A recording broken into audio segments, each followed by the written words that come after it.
When was the last time you went to a movie theater? I think I fell asleep during that piece of shit George Clooney Hitler stealing art movie. The Monument Men? the Monument Men. Monuments Men. Monuments? Yeah. I went to that. It was me and Aaron McGathy. Wow. So that was a while ago. That couldn't have been because I thought Cody and I saw Deadpool together. I went to the Vista Theater, which I love, and I went there to go see Dunkirk, and I'd had a couple drinks, and I fell asleep like immediately, and then woke up like about 20 minutes in, going like, I'm just a drunk guy asleep in a movie theater at a matinee, and I got up and I left, and then I came back the next day sober, and then I liked the movie. It was a good movie. Yeah, you ever go to the theater in like Old Town Pasadena where you get the armchair? Oh yeah, with the sleep, you get the they cocktails, bring and pretzels to you. And, don't feed me and get me drunk during a movie. I'm gonna fucking fall asleep. yeah, no, that's what I did. Monuments Men, baby. I was probably snoring. I mean, I can't imagine. They give you a blanket. Don't give me a blanket. When Gene Wilder died, maybe I've spoken about this before. When Gene Wilder passed away, the ArcLight in Hollywood showed a bunch of Gene Wilder films, and Church and I went and saw Blazing Saddles, and it was awesomely people that were over 40 and people that were like under 30. I can't imagine and people under 30. The people over 40 were dying laughing because we've all seen the movie a million times and we can karaoke the whole thing. And the youngsters were a little uncomfortable. Yeah. Because there's 11 N-bombs in the first reel. Yeah. And nobody knew where to fucking put it. And I thought it was made the movie even funnier that people were being bummed out at Blazing Saddles. Well, I mean, if you repeated that process today, I think you'd find the people over 40 would already. The times have changed so fast that nobody would be laughing in there, right? I guess. I don't know. That it's good that things are changing. By the way, sometimes I search my head for that stuff. I'm like, what is that like? That reaction you have when you hear another thing about like, oh, so-and-so's wants from now on, they should call this thing that thing. And then you always have that. I always have that thing. Use my I statements. I always have that like thing where I'm like, for crying out loud. When's it going to stop? And they're like, all right, well, never. It's never going to stop. Yeah. Like, and it's like, it's freaking me out now that I'm 46 because I'm realizing I'm like, oh shit, they're coming for me. And like, it doesn't matter how woke I get today, tomorrow, next week. Like, I'm Walt Disney at this point. Like, I've done my crimes. My Steamboat Willie's on the internet. Like I can't get it off. I am problematic. I've been problematic for the first 40 years of my life. And the older I get, the more problematic it's going to be. There's a whole nother generation coming. If I'm lucky enough to make it to 70, there's going to be 20-year-olds that are going to make you guys roll your eyes, that are going to be like, this guy's Hitler, like watching my fucking shitty. Well, that's like doing the improv shows that we do with Who's Live. There's a bit that we do where we bring a woman out of the audience and we ask her about her life, and I sing a song to her. And I used to make it way more kind of flirtatious and romantic, and we did a show in Madison, Wisconsin on the day of the Kavanaugh confirmation, and on the Capitol steps in Madison. Have I said this before? Have we spoken about this? I think you told this story that you checked yourself and before you riggedy wrecked. Well, we got a review that day. We're standing out there and hearing all these stories, and everybody got up and got a microphone and told their stories about all the shit that they've gone through, and it was pretty heavy. And then I had to go do an improv show, and it's 5 white guys on stage doing a show the day that fucking Kavanaugh was confirmed. And it was a triggery day for a lot of people. And we got a review from a woman who just fucking hated us. And I dig it because that was a bad day for womankind and for lots of people. But I've had to voluntarily adjust the way that I approach that one improv game. Because it's like everything is just in for all the good reasons and for every possible reason, things have shifted into a way that like what used to be hilarious is not in the way that it used to be even just a few months ago. And there's ways to do it and still be funny, but without doing the other thing. Yeah, before I got Me Too'd, You got like Me 3, didn't you? I think I got Me 1.5. But even before that, like on the, when the Weinstein kind of like water table did whatever water tables do. I'm not nautical. But I remember like kind of like, okay, all right, now let's examine ourselves. Let's be aware of what's going on. And I remember running through my head for like the first time in my life. I was just sort of I was like, whether it's on stage, at the workplace, with strangers, anybody, it was kind of like, because it started with me going like, okay, what about that relationship? And stumbling upon the idea of like, well, did it matter? Was it like, oh, and doing all this negotiation in my head. And then I was like, something made me go, well, why don't you look at it this way? What if it was this guy that you had the same set of circumstances with, like swapped out the woman in my head for a guy, and then was like, ugh. like all of a sudden was like, wait, no, the guy would have been like, what are you doing? Stop. Or people would just been like, what's with you? Or I would have been like, what's with myself?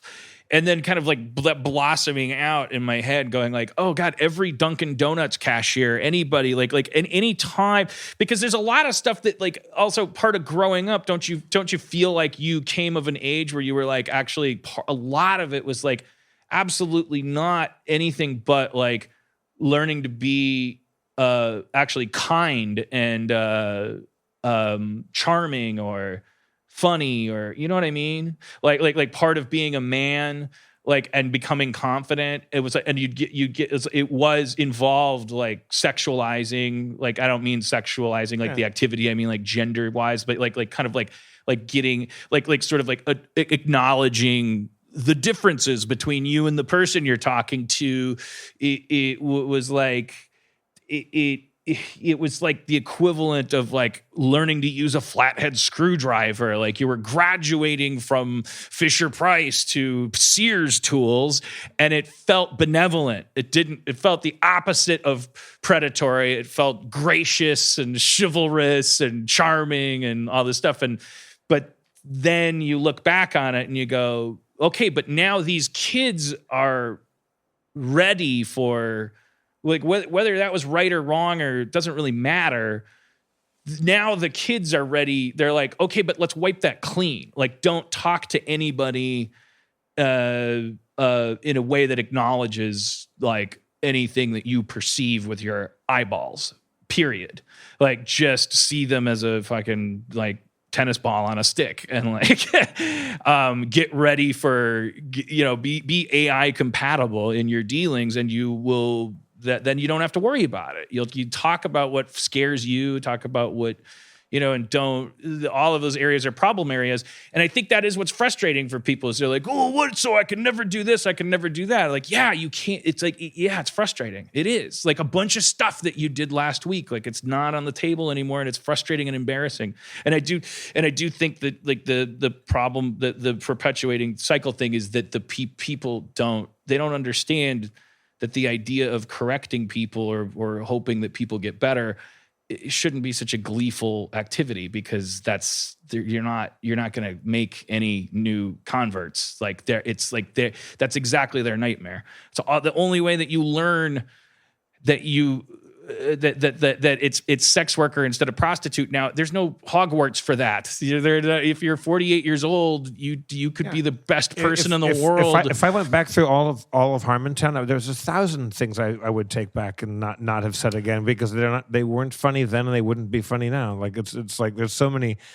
There's a couple things I said on Whose Line that aired on TV that I would go, oh no, I'd never fucking say that again, because it's like I don't think it was funny then.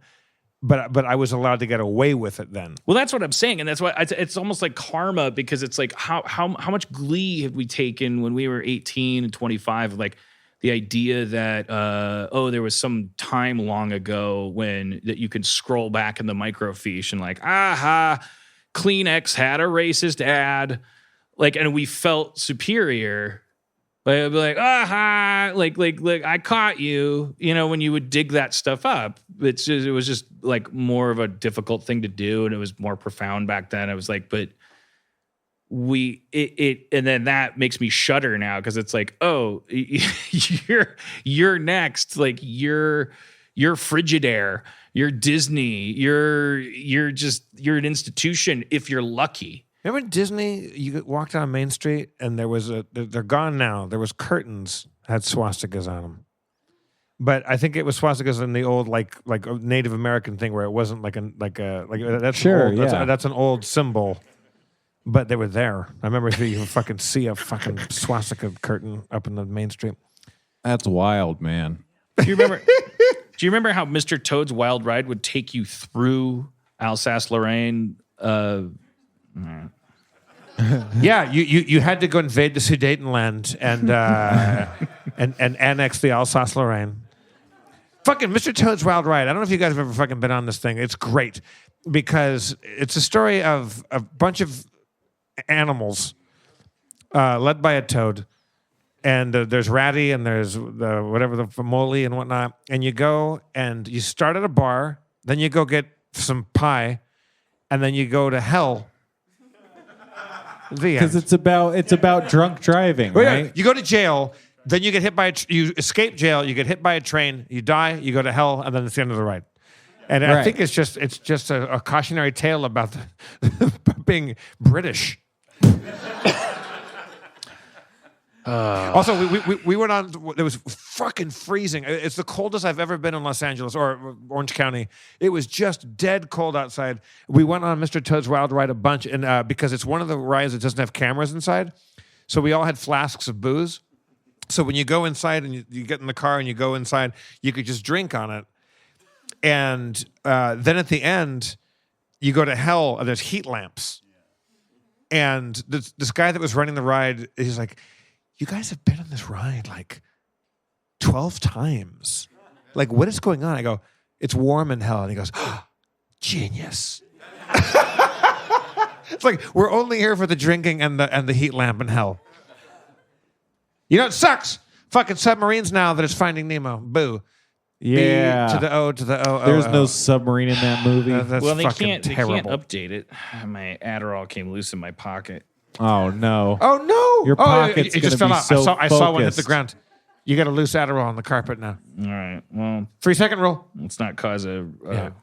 You know, It's actually a 1.5 second rule. Keanu Reeves said Because it's Adderall. you never go to the floor for drugs. That's a good rule. Should I just eat the powder? What would that do? It'll help.